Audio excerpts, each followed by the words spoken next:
Buenas tardes, en este video hablaremos del conflicto de leyes y reglas de colisión. Entendemos como el derecho internacional privado, el derecho que regula las relaciones entre personas físicas o jurídicas de distintos estados o jurisdicciones. Pero ahora hablaremos de que el derecho internacional privado es aquel fenómeno conocido como conflicto de leyes. Y para esto es importante hacernos las siguientes preguntas. ¿Qué se entiende por conflicto de leyes y cómo surgen y se solucionan estos conflictos? Para responder estas dos preguntas, iniciaremos diciendo cuáles son esas causas del conflicto de leyes y adentrarnos a una definición. Y es importante resaltar que entendemos la ley como una de las manifestaciones más puras de la soberanía en un estado. Y es en ella donde el legislador expide reglas bajo las cuales se crean, modifican o suprimen los derechos, obligaciones y prohibiciones en cabeza de sus súbditos. Así las cosas, al ser la soberanía de cada estado limitada y tener esta que convivir con la soberanía de otros estados, debe entenderse entonces que la obligatoriedad de la ley como expresión de dicha soberanía es igualmente limitada y restringida. Ahora bien, ¿cuáles deben entenderse como los límites de la ley?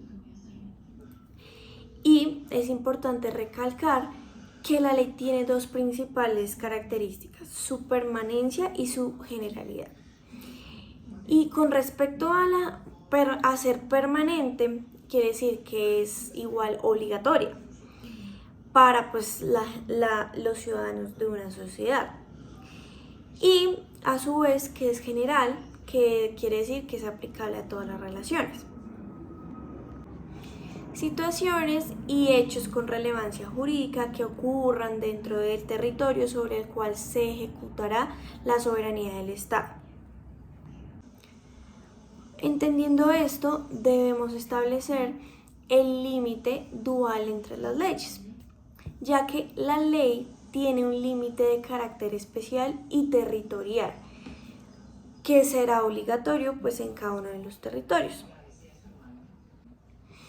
Es por esto por lo que, primero, la ley de un estado es obligatoria frente a todos los sujetos y bienes que estén dentro de un territorio o límite espacial. Dos, que es extraterritorial y obligatoria frente a todas las naciones del estado que la promulgó, los cuales aún estando en el territorio de otro estado siguen siendo obedecidas por un límite subjetivo, que en este caso sería la ley. Teniendo en cuenta lo anterior, podemos decir que estos límites son la principal causa de los conflictos de leyes. Un ejemplo de esto puede ser que un sujeto nacional del estado A se traslade a un estado B y al estar allí en desarrollo de su vivir cotidiano celebra contratos y constituye diferentes relaciones familiares, contractuales, y de esa forma adquiere derechos, obligaciones y acreencias. Entonces, ¿bajo cuál ordenamiento jurídico se debe observar la legalidad y validez de dichas actuaciones? Digamos, el Estado B, por su parte, al alegar su soberanía territorial, considera que sus leyes son las aplicables. Pero también tenemos el Estado A, que puede alegar también que él es el que está facultado para tener la competencia en dicho territorio. Entonces, ¿qué es lo más viable para solucionar este tipo de conflictos?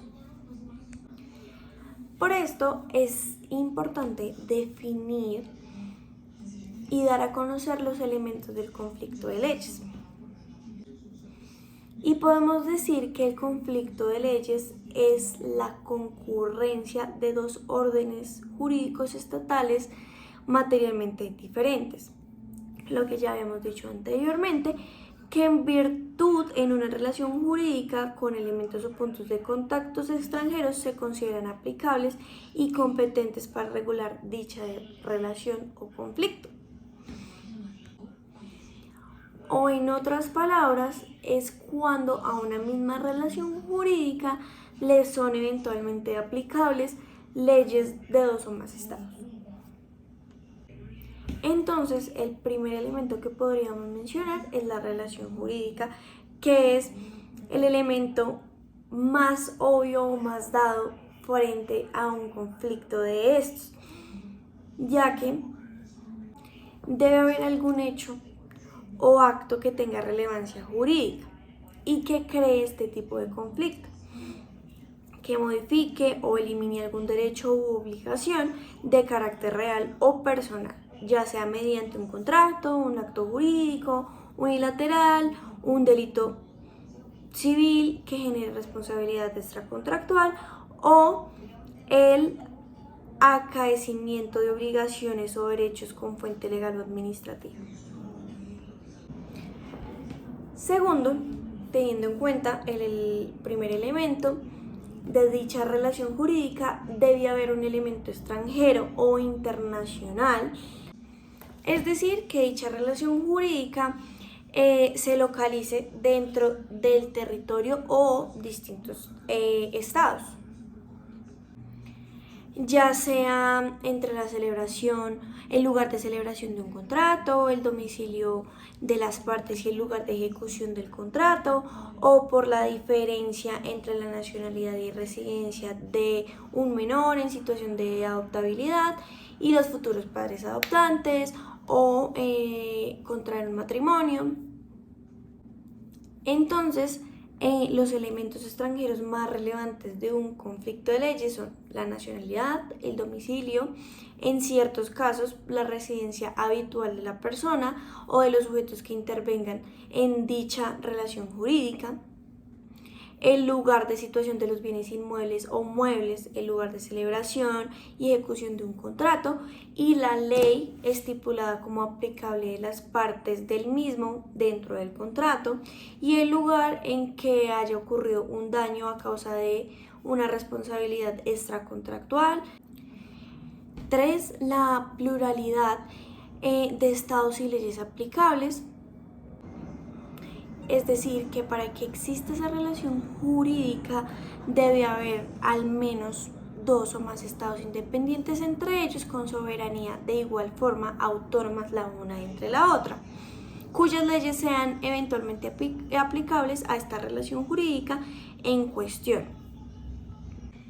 Y para que se dé dicha situación o conflicto de leyes, o por lo menos exista este tipo de circunstancias, es necesario que los distintos estados y sistemas jurídicos tengan leyes materiales distintas entre sí para que se dé el conflicto. Ahora bien, las reglas de conflicto son aquellas normas incluidas en el sistema jurídico de un estado mediante las cuales se establece el punto de contacto o de criterio de acuerdo con el cual se identificará la norma aplicable o competente para gobernar una relación de derecho internacional privado. En otros términos, son normas que definen la ley aplicable a un asunto de derecho internacional privado, como son los siguientes elementos. El primero, que integran estas reglas de colisión o de conflicto. El primero, su carácter normativo. Segundo, su incorporación en su orden jurídico interno. Tercero, la enunciación en un punto de contacto que sirve como criterio para resolver ese conflicto de leyes. Cuarto, la inclusión de un hecho, relación o categoría jurídica la cual va a ser resuelta y gobernada por la ley de dicho punto de contacto. Y quinto, la consecuencia jurídica de determinar la ley aplicable en el caso concreto. Entonces, teniendo en cuenta lo anterior, ¿cómo vamos a determinar la ley aplicable? Y para esto debemos entender que la principal característica de las reglas de conflicto, que nos permite a su vez diferenciar de otras clases de normas, es su consecuencia jurídica. Que dicha consecuencia, por una parte, va a permitir la escogencia de la ley aplicable para resolver los asuntos relacionados a la determinada categoría jurídica, y por la otra sirve también para delimitar el ámbito espacial de la aplicación del orden jurídico. Así las cosas, hay dos formas en que una regla de conflicto puede ser redactada, y en principio deberá tener una forma positiva bajo la cual la regla de colisión indica de manera expresa que para determinada categoría jurídica se aplicarán las leyes de determinado estado. Verbo y gracia, la capacidad que rige la ley de la nacionalidad. Y dos, la forma negativa, que de manera tácita señalará la aplicación de una norma extranjera al cual va a delimitar territorialmente el ámbito de aplicación de las leyes nacionales. Así, si en un determinado caso el juez nacional es competente, pero el asunto de litigio desborda el ámbito territorial de su ordenamiento, no le quedará más que fallar en virtud del derecho extranjero. En estos términos estaremos enfrente de una regla de conflicto, tanto cuando en esta se establece de manera expresa que la ley aplicable, por ejemplo, es la del lugar de ubicación de la ejecución del contrato o, de los bienes. Esto es en forma positiva, como si la misma indica que determinadas normas solo gobernarán los hechos ocurridos donde el estado A, es decir, de forma negativa. El carácter y el rango de la norma se tomará en cuenta de la siguiente manera. La regla del conflicto que se vaya a considerar deberá estar consagrada en un cuerpo que en sí mismo revista la calidad de la norma. Y teniendo en cuenta lo anterior, para resolver el conflicto de leyes causado por una pluralidad de leyes que se consideran eventualmente aplicables a un mismo acto, hecho o relación jurídica del derecho internacional privado, las reglas de conflicto señalan un punto de contacto que, al ser localizado en alguno de los dos o más ordenamientos, hará de este aplicable. En esos términos, un punto de contacto de todos los elementos extranjeros que componen la relación jurídica escoge uno o más de estos como determinables para definir el lugar cuyo derecho es el que gobernará dicha relación. Así las cosas, si en un contrato el lugar de ejecución y de celebración ocurren en estados diferentes, el punto de contacto de la relación de conflicto señalará cuál de estos lugares de la celebración o de la ejecución es el determinable para definir la ley aplicable del mismo. Y entre los puntos de contacto encontramos las categorías de la nacionalidad, el domicilio, la residencia habitual, y en tratarse de derechos que integran pues el estatuto personal, el lugar de la situación y la ubicación de los bienes, sean inmuebles o muebles, y donde ocurren pues los derechos reales. Y dentro de estos puntos de contacto existen dos tipos de estatutos. El primero es el estatuto personal y el segundo es el estatuto real. En el estatuto personal se incluyen todos los derechos y obligaciones estrechamente vinculados a los atributos y condiciones jurídicas de los individuos. En esos términos se entiende como parte de este estatuto las normas sobre estado y capacidad jurídica de las personas y aquellas concernientes a las relaciones familiares de estas, como el matrimonio, la filiación, las obligaciones alimentarias y el divorcio. Y en cuanto a los puntos de contacto usualmente definidos para solucionar los conflictos de leyes que se presentan en el marco pues, de este estatuto personal, se encuentran la nacionalidad, el domicilio, la residencia habitual de la persona en determinado territorio como punto de contacto más adecuado. O sea, el que se elija será el más adecuado.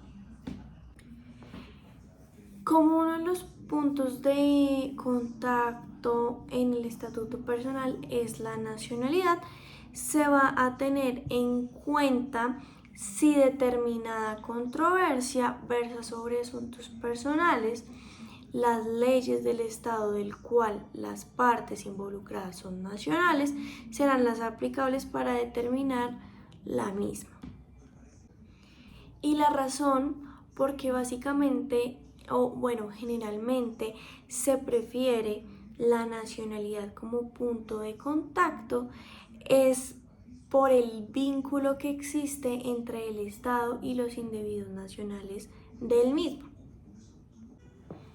ya que este vínculo es muy arraigado independientemente de si la persona decide emigrar. O sea, aún en esa situación también sigue siendo un punto de contacto demasiado relevante.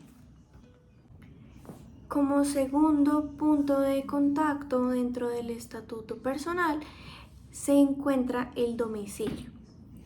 Y este punto de contacto ofrece la oportunidad al individuo de desligarse de manera voluntaria de las leyes del Estado del cual es nacional cuando por una u otra razón decide desarrollar su plan de vida por fuera del territorio. Y aún así, al ser domiciliado en un hecho jurídico complejo para el cual se requiere no solo la residencia, sino también el ánimo de vivir, allí en ese lugar el mayor defecto pues de este criterio sería la prueba. Y así las cosas, el hecho de que cede el ánimo sea mucho más difícil de probar o corroborar llevaría pues un poco más de dificultades o de inseguridades al momento de tener en cuenta pues este punto. Por lo mismo, este punto de contacto es un poco más alternativo. Y por último contamos con la residencia habitual. Y este se tiene en cuenta cuando por una parte pues permite obviar las aludidas complicaciones derivadas de las conversaciones de la nacionalidad extranjera en el estado de acogida o de la adquisición de la nacionalidad del mismo. Y por esto esta conexión contiene una pues matriz mayor de igualdad en el orden a la designación del ordenamiento aplicable por cuanto somete pues a todos los residentes habitualmente en un estado, nacionales y extranjeros, al mismo pues sistema jurídico y pues este implica al menos pues su integración y su consideración.